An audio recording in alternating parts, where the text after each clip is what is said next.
7th standard maths term 3 chapter 2ல percentage and simple இன்ட்ரெஸ்ட்டில் percentage in real லைஃப்னால் நம்ம டெய்லி லைஃப்பில் பர்சன்டேஜை வச்சு சம் எப்படி இருக்குது, அதுக்கு சொல்யூஷன் எப்படி கண்டுபிடிக்கலான்னு பார்க்கலாம். இதை எங்கே யூஸ் பண்ணுவாங்கன்னா, ஒரு ஜவுளி கடையில் ஆஃபர் போடுவாங்க, இல்லை மெடிக்கல் ஷாப்பில் ஆஃபர் போடுவாங்க. ஆஃபர் வந்து எல்லா இதுலேயும் போடுவாங்க, பர்சன்டேஜில் தான் போடுவாங்க. அதை டிஸ்கவுண்ட்டுன்னு சொல்லுவாங்க. அதே மாதிரி ஸ்டூடெண்ட்ஸும் எத்தனை பர்சன்டேஜ் ஸ்டூடெண்ட்ஸ் ஆப்சண்ட், எத்தனை பர்சன்டேஜ் ஸ்டூடெண்ட் ப்ரெசென்ட் அப்படின்னு கேட்பாங்க. இதெல்லாம் ரியல் லைஃப்பில் யூஸ் பண்ணுறது தான். அதாவது ஒரு கிளாஸில் இத்தனை ஸ்டூடெண்ட்ஸ் இருக்காங்க, நமக்கு பர்சனை சொன்னால் தான் தெரியும். ஒரு 14% ஆப்சண்ட்டு அப்படின்னா தான் தெரியும்.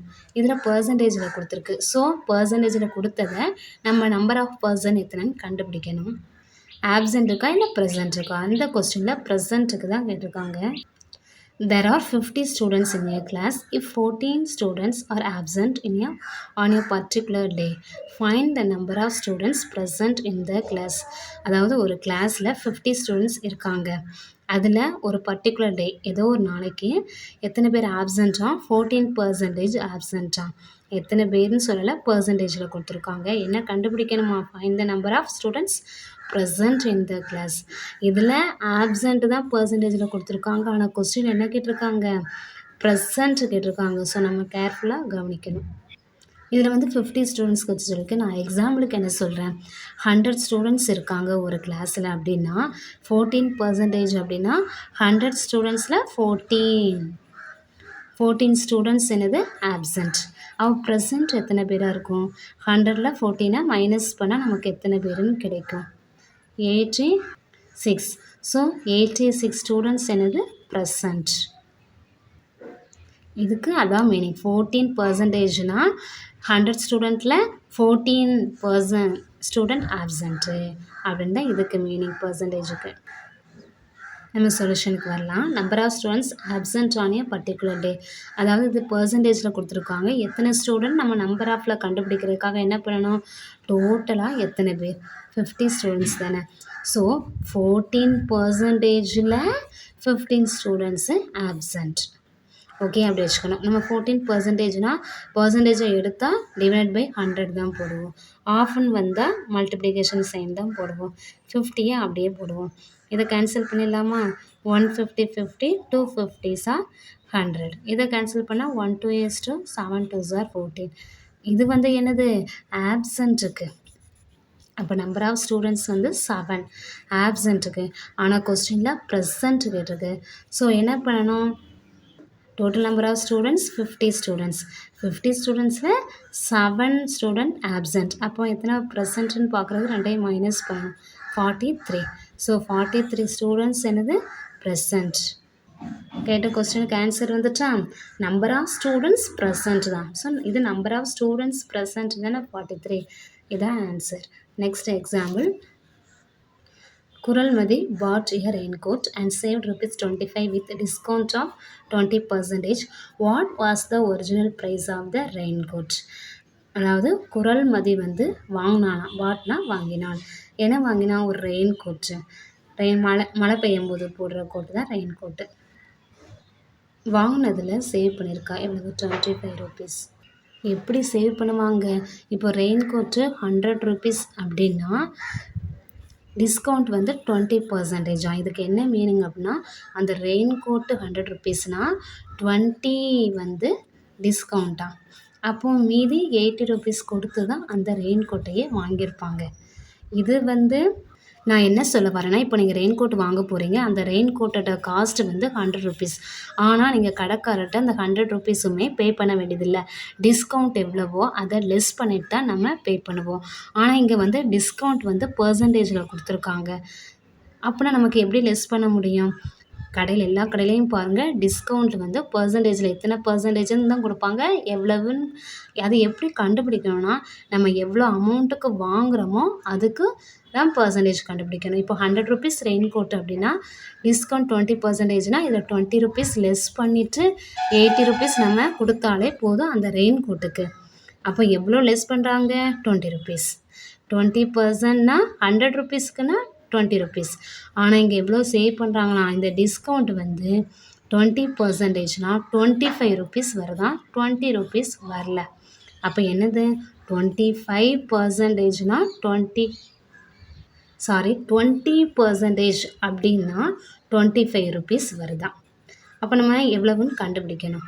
ரெயின் கோட் எவ்வளவா இருந்தா நமக்கு 20% போட்டால் 25 ருபீஸ் நம்ம கம்மியாக கொடுப்போம். ஆக்சுவலாக நான் இந்த ஷார்ட் ஆன்சர் சொல்லிடுறேன். 20%னா 25 ருபீஸா? ரெயின் கோட்டு 100%ன்னு வச்சுக்கணும். அப்போ அது எவ்வளோ ருபீஸ்னால் 20 கூட எதை மல்டிப்ளை பண்ணால் 5 மல்டிப்ளை பண்ணால் 100 வரும். ஸோ 25 கூடயும் 5 மல்டிப்ளை பண்ணால் 125 வரும். ஸோ அந்த ரெயின் கோட்டோட ருபீஸ் எவ்வளவு? 125. இதான் ஷார்ட்டாக கண்டுபிடிக்கிற ஆன்சர் வந்துடும். எக்ஸாமுக்கு ஒன் வேர்ட்லலாம் கேட்டால் இப்படி தான் ஆன்சர் பண்ணணும். டைரக்ட் இன்வெஸ்ட் பார்த்துருக்கோம்ல, அதுதான். ஆக்சுவலாக ஃபஸ்ட் டைமில் பார்த்தோம் டைரக்ட் ப்ரொப்போர்ஷன், இன்வெஸ்ட் ப்ரொப்போர்ஷன் பார்த்தோமா. இது 20% 25 ருபீஸ்னால் 100%ன்னு கண்டுபிடிக்கணும். என்ன பண்ணணும்? அதே மாதிரி தான். நான் ரொம்ப திங்க் பண்ண வேண்டாம். இது கூட 5 மல்டிப்ளை பண்ணால் 100% வரும். ஸோ இது கூட நம்ம 5 மல்டிப்ளை பண்ணால் 125 வரும். நம்ம இப்போ புக்கில் கொடுத்துருக்க மெத்தடுக்கு வருவோம். இங்கே வந்து டிஸ்கவுண்ட் வந்து 20%ன்னு கொடுத்துருக்காங்க. ஆக்சுவலாக ரெயின் கோட் எவ்வளவோ அதில் தான் 20% எவ்வளோன்னு பார்க்கணும். அதனால் ரெயின் கோட் எவ்வளவு ப்ரைஸு பின்னு வச்சுருக்காங்க. அப்போ என்ன சொன்னோம்? 20% ஆஃப் ரெயின் கோட் ரேட் எவ்வளவுன்னு எடுத்திருக்கோம்? ப்ரைஸு பின்னு எடுத்திருக்கோம். அந்த ரெயின் கோட்டோட ரேட்டில் 20% எவ்வளவா? 25 ருபீஸாம். இந்த ஒரு லைன் தெரிஞ்சாலே நம்ம இந்த கொஸ்டினுக்கு ஆன்சர் பண்ணிடலாம். என்ன மீனிங்? ரெயின் கோட்டில் 20% லெஸ் பண்ணி தான் நம்ம வாங்குகிறோம். அந்த 20% எவ்வளோ லெஸ் பண்ணியிருக்காங்க? 25 ரூபா லெஸ் பண்ணியிருக்காங்களாம். அதுதான் இந்த லைனு. அந்த ரெயின் கோட்டு காஸ்ட்டில் 20% லெஸ் பண்ணால் எவ்வளவு லெஸ் பண்ணியிருக்காங்களா? 25 ரூபா லெஸ் பண்ணியிருக்காங்களா. ஸோ இது ஈக்குவல் டு இது. நமக்கு இதுக்கப்புறம் போட தெரியும்.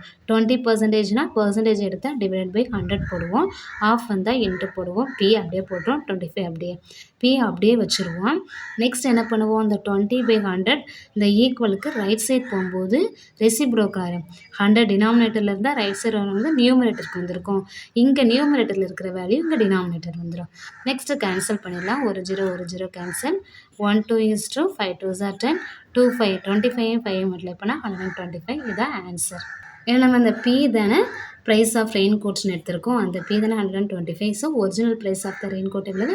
125 ருபீஸ். நான் இன்னொன்று எக்ஸ்பிளைன் பண்ணிக்கிறேன். இப்போ ரெயின் கோட்டோட ப்ரைஸ் 125லாம்.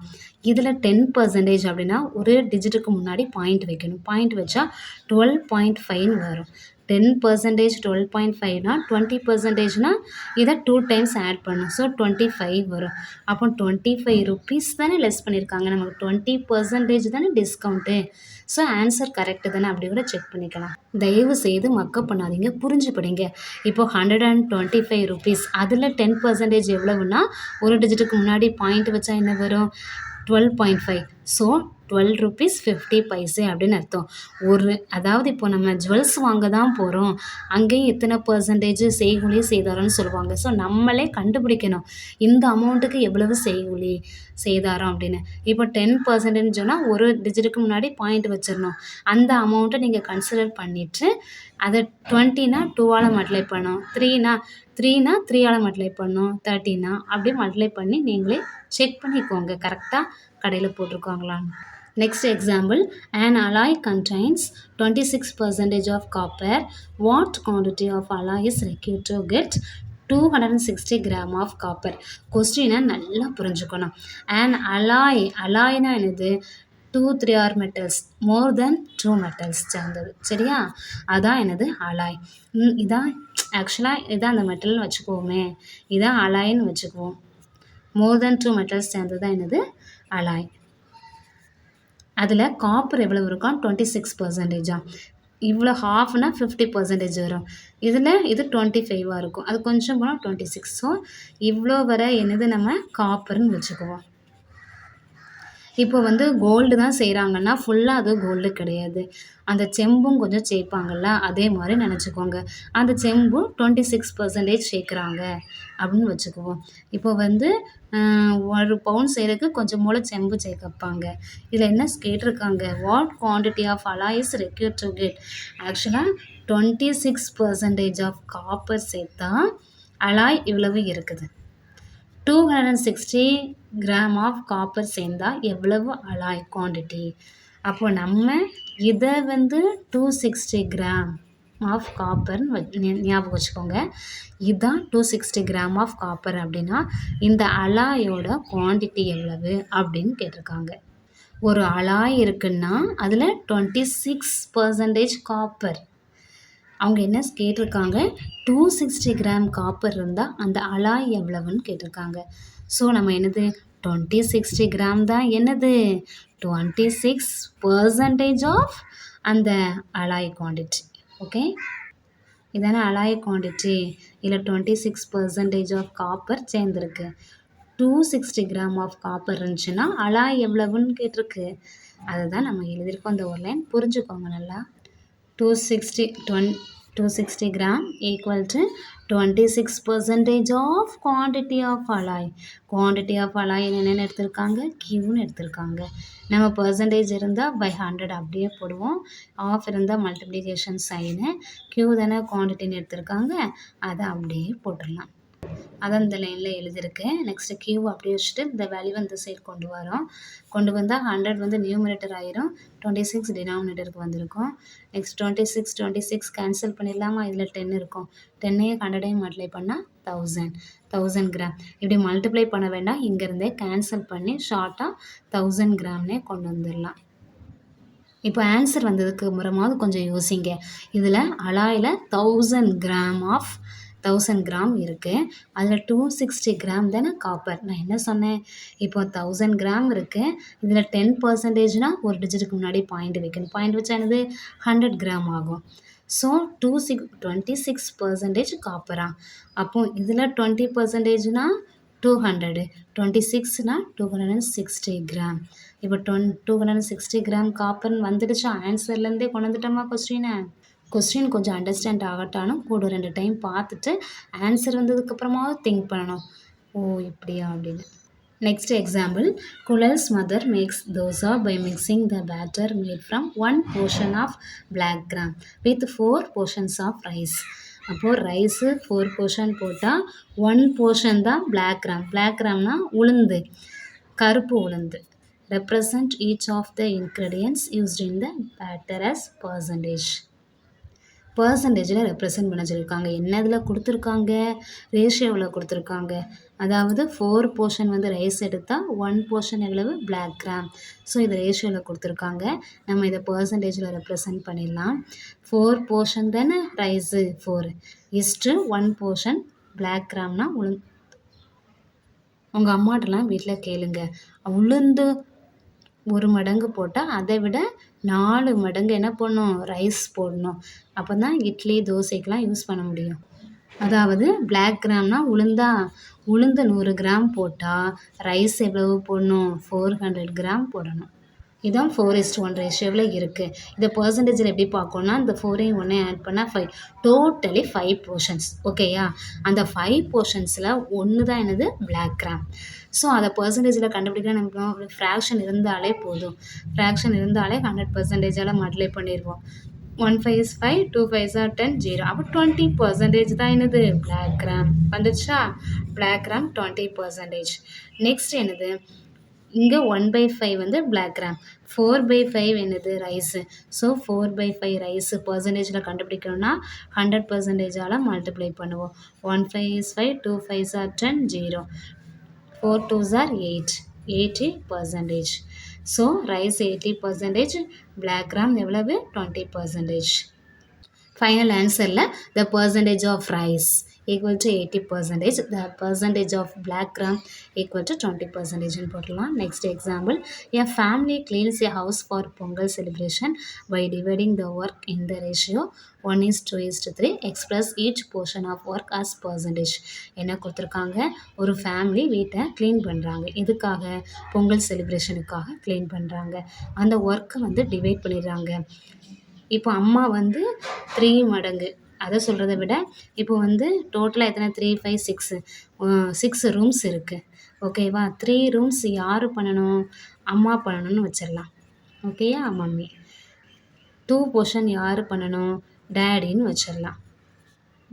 2 ரூம்ஸை 1 ரூமை யார் பிள்ளைங்க எத்தனை பிள்ளைங்க இருக்காங்களோ சேர்ந்து பண்ணுங்க அப்படின்னு சொல்லிடணும். யாரை உங்களையே வச்சுக்கோங்களே ஸ்டூடெண்ட்ஸ்னு வச்சுக்கலாம். இதுக்கு அதான் மீனிங். அதான் ரேஷியோவாக பிரிச்சுட்டாங்க. ஒரு ரூமை நீ க்ளீன் பண்ணால் 2 ரூமை அப்பா க்ளீன் பண்ணணும், 3 ரூமை அம்மா க்ளீன் பண்ணணும், டோட்டலி 6 ரூம்ஸ். அதை போர்ஷனாக பிரிச்சுட்டாங்க. நம்ம டோட்டலாக ஆட் பண்ணோம். எத்தனை ரூம்ஸ் மொத்தம் 6. ஸோ 6 போர்ஷன் வச்சுட்டு 6 போர்ஷனில் ஒரு போர்ஷன் யார் பண்ணா 2, 3. இது நமக்கு ஃப்ராக்ஷன் கிடச்சிருச்சு. நமக்கு ஃப்ராக்ஷன் இருந்தாலே ஈஸியாக பர்சன்டேஜ் கண்டுபிடிக்க தெரியும். ஃப்ராக்ஷன் 1/6 இருந்தால் அதோட 100% மல்டிப்ளை பண்ணிடுவோம். போர்ஷன் 2/6 இருந்துச்சுன்னா அதை 100% மல்டிப்ளை பண்ணிடலாம். நெக்ஸ்ட்டு 3/6னா அதை பர்சன்டேஜில் கண்டுபிடிக்கணும்னா 100% மல்டிப்ளை பண்ணிடலாம்.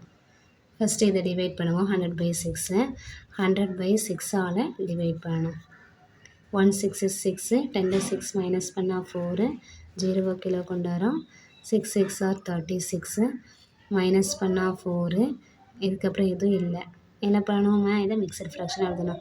16 கோஷன்ட்டு தான் எழுதணும். நெக்ஸ்ட்டு கீழே இந்த வேல்யூ 6 அப்படியே போடணும் டிவைசரை. மேலே இந்த ரிமைண்டர் வேல்யூ 4 போடணும். 16 4/6 ஆன்சர் கிடச்சிருக்கு. இதை திரும்ப கேன்சல் பண்ணியிருக்காங்க. 2 2s are 4, 3 2s are 6ன்னு போட்டு 16 2/3% போட்டிருக்காங்க. 2/6 போர்ஷனுக்கும் பர்சன்டேஜ் கண்டுபிடிச்சிருக்காங்க. இதை கேன்சல் பண்ணலாம். நம்ம இதிலே கேன்சல் பண்ணியிருக்கலாம். லாஸ்ட்டில் கேன்சல் பண்ணுறதுக்கு இதிலே கேன்சல் பண்ணிவிட்டு டிவைட் பண்ணியிருந்துருக்கலாம். நம்ம இதுக்கு கேன்சல் பண்ணிவிட்டு டிவைட் பண்ணிடலாம். ஓகே, 3 2s are 6, 1 2 is 2, 100 வருதா. 100 3ஆல் டிவைட் பண்ணிடலாம். 100 3ஆல் டிவைட் பண்ணால் 3 3s are 9, 1 0, 3 3s are 9, balance 1. So quotient 33, remainder 1, divisor 3.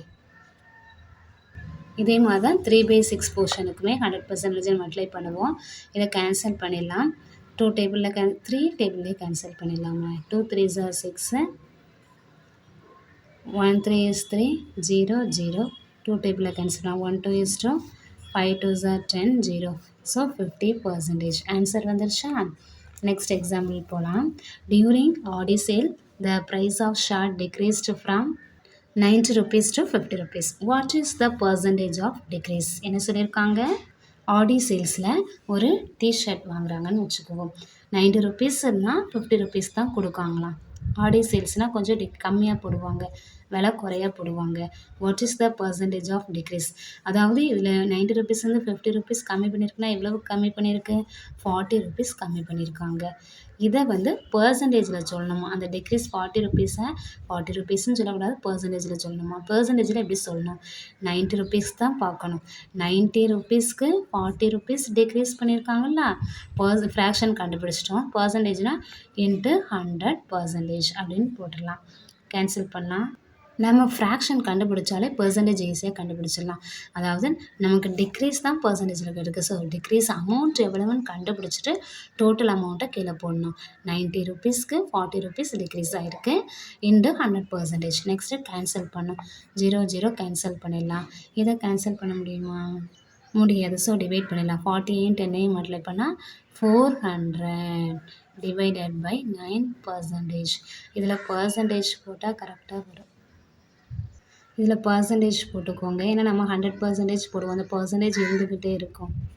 அப்போ தான் இதில் பர்சன்டேஜ் கரெக்டாக வரும்.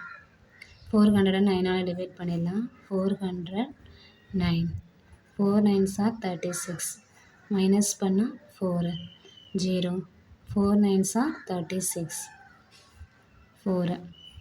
இதுதான் 44 கோஷன்ட்டில் டிவைசர் 9 அந்த கீழே உள்ள 9 அப்படியே போடுவோம். இதில் ரிமைண்டர் வேல்யூ போடுவோம். 4 தான் ரிமைண்டர். நெக்ஸ்ட் எக்ஸாம்பிள் பார்க்கலாம்.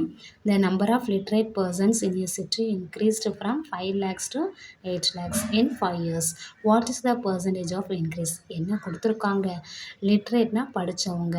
ஒரு சிட்டியில் படித்தவங்க வந்து 5 lakhs இருந்து 8 lakhs ஆகிருக்கு. எவ்வளோ வருஷத்தில், 5 years-ல். அதாவது இப்போது 5 lakhs படித்தவங்க ஒரு சிட்டியில் அப்படின்னா 5 வருஷத்துக்கு அப்புறம் எவ்வளோ பேர் ஆகிட்டாங்களாம், 8 lakhs ஆகிட்டாங்களாம். What is the percentage of increase? உங்களுக்கு பார்த்தோன்னே தெரியும் 5லேருந்து 8 lakhs ஆயிருக்குன்னா எவ்வளவு 3 lakhs வந்து என்ன பண்ணியிருக்காங்க, இன்க்ரீஸ் ஆகியிருக்காங்க. ஆனால் இதில் பர்சன்டேஜில் தான் சொல்லியிருக்காங்க. அப்போ 3 lakhsக்கு எப்படி பர்சன்டேஜ் கேட்கணும்னா டோட்டலி எவ்வளோன்னு பார்க்கணும். ஃபஸ்ட்டு இருந்தது எவ்வளவு 5 தானே. ஸோ 5ல் 3 lakhs இன்க்ரீஸ் ஆகிருக்கு. அதை பர்சன்டேஜில் பார்க்கணுன்னா இன்ட்டு 100%. அதாவது ஒரு ஸ்டேட்மெண்ட் ப்ராப்ளம் கொடுத்துட்டாங்கன்னா நம்ம ஈஸியாக ஃபஸ்ட் என்ன பண்ணோம், ஃப்ராக்ஷனுக்கு கொண்டு வந்தால் பர்சன்டேஜ் ஈஸியாக கண்டுபிடிச்சிடலாம். பர்சன்டேஜ் இன்க்ரீஸ் தான் கொடுத்துருக்கு. அப்போ இன்க்ரீஸ் எவ்வளவு பர்சன்ட் பார்க்கணும். 5 lakhsலேருந்து 8 lakhs தான் இன்க்ரீஸ் ஆகிருக்காங்க. 3 lakhs பர்சன்ட் இன்க்ரீஸ் ஆகிருக்கிறதுனால ஃபஸ்ட்டு இருந்தது எவ்வளவு 5 lakhs. ஸோ 5 போட்டுட்டு அதில் 3 lakhs இன்க்ரீஸ் ஆகிருக்காங்க இன்ட்டு 100% போட்டுடணும். நெக்ஸ்ட் என்ன பண்ணணும், இதை கேன்சல் பண்ண முடியுமா, கேன்சல் பண்ணலாம்.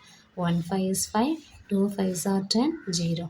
அப்போ 3 × 20 எவ்வளவு 60%. இதுதான் ஆன்சர்.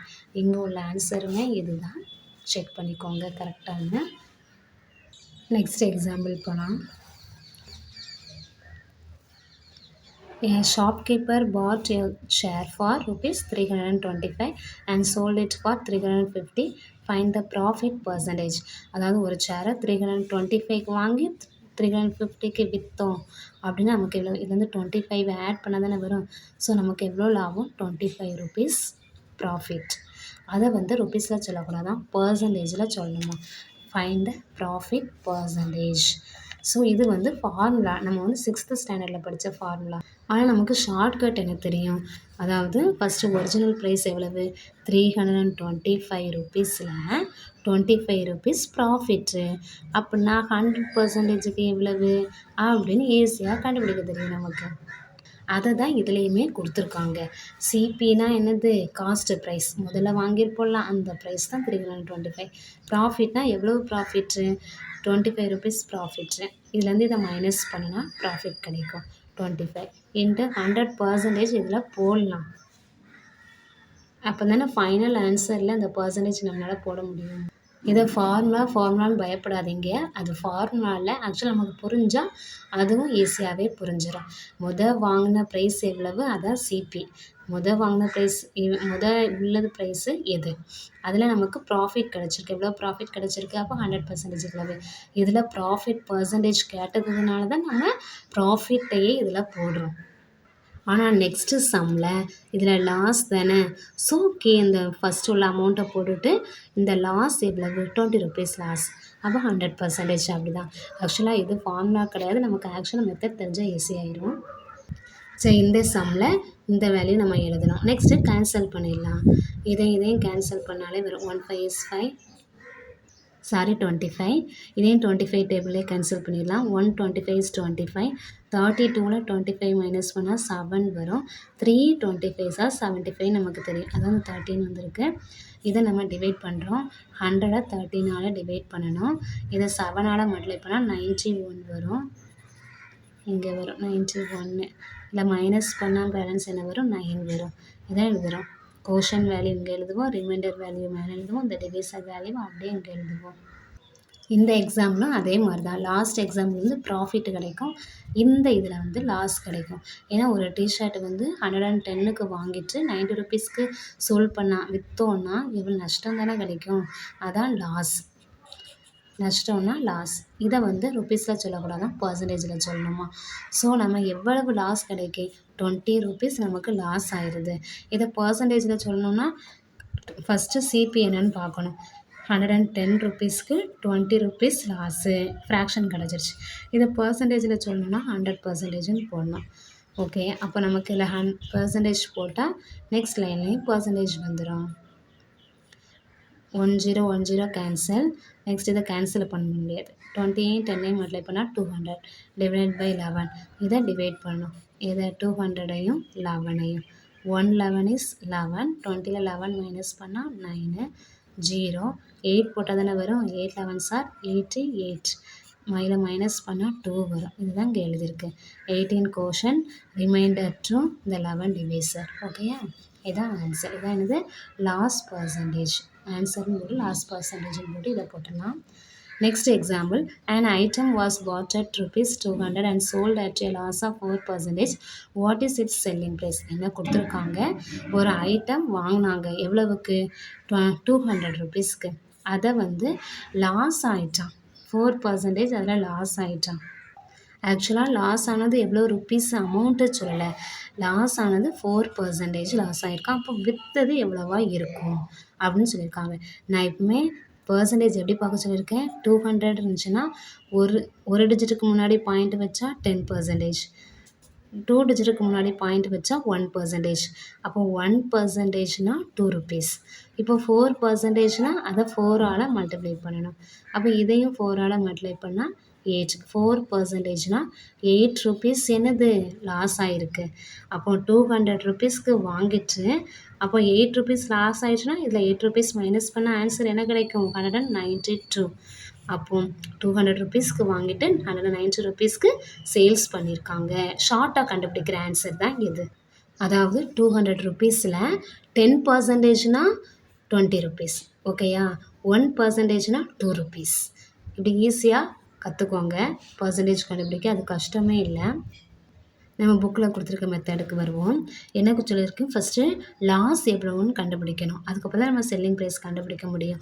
ஸோ லாஸ் கண்டுபிடிக்கணும்னு என்ன பண்ணோம், 200 ரூபாய்க்கு வாங்கிட்டு எவ்வளோ ரூபாய்க்கு சேல்ஸ் பண்ணதில் பர்சன்டேஜ் தான் கொடுத்துருக்காங்க. இதில் லாஸ் கொடுக்கல, அந்த லாஸை அப்படியே வச்சுக்கணும். லெஃப்ட் சைடு என்ன எழுதணும், loss percentage. Loss percentage equal to loss by CP into 100. Loss வந்து பர்சன்டேஜ் எவ்வளவு 4. ஸோ இது அந்த பர்சன்டேஜ் போட வேண்டாம், 4ன்னு போடணும். பர்சன்டேஜ்னு போட்டால் அதுக்கப்புறம் ஃபைனலாக கொஞ்சம் நம்ம கன்ஃபியூஸ் ஆன மாதிரி இருக்கும். லாஸ் எவ்வளவுன்னு தெரியாது, சிபி எவ்வளவு 200 ருபீஸ் இன்ட்டு 100. இதை நம்ம கேன்சல் பண்ணிடலாம்ல, 2 0 கேன்சல் பண்ணிடலாம். இந்த பர்சன்டேஜ் வேண்டாம். 4 2s are 8. அப்போ லாஸ் எவ்வளவு 8 ருபீஸ்.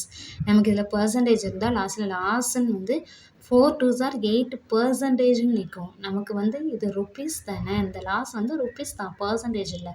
அதனால் இதில் பர்சன்டேஜ் போடக்கூடாது, பர்சன்டேஜ் போட வேண்டாம். 4 2s are 8 ருபீஸ்ன்னு கிடைக்கும். நமக்கு என்னது செல்லிங் ப்ரைஸ் எவ்வளவுன்னு கண்டுபிடிக்கணும் கொஸ்டினில். ஸோ செல்லிங் ப்ரைஸ் கண்டுபிடிக்கிறதுக்கு என்ன பண்ணணும், வாங்கினது எவ்வளவு 200 ருபீஸு, அதில் மைனஸ் பண்ணணும். நமக்கு லாஸ் ஆகிடுச்சுல்ல, ஸோ லாஸை மைனஸ் பண்ணணும்.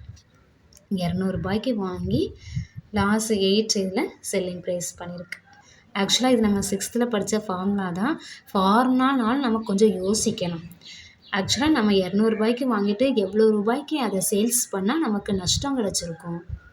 அப்போ காசுலேருந்து இந்த லாஸை மைனஸ் பண்ணால் தான் நமக்கு செல்லிங் ப்ரைஸ் கிடைக்கும் அப்படின்னு ஞாபகம் வச்சுக்கோங்க.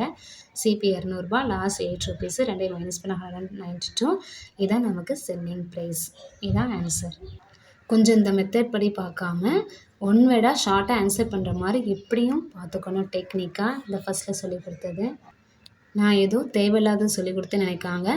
ஆனால் ஷார்ட்கட் மெத்தடில் எப்படி கண்டுபிடிச்சிடலாம். 200 ருபீஸ்னால் ஒரு ஜீரோவை கட் பண்ணால் இதான் 10%. 10%னா 20 ருபீஸு. 1%னா இன்னொரு ஜீரோவையும் கட் பண்ணினா 2 ருபீஸ். 1%னா 2 ருபீஸ் அப்படின்னு வச்சுக்கணும்.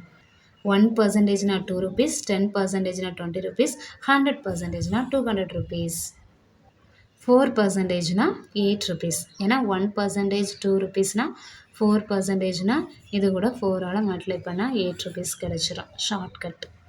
That's all. தேங்க்யூ.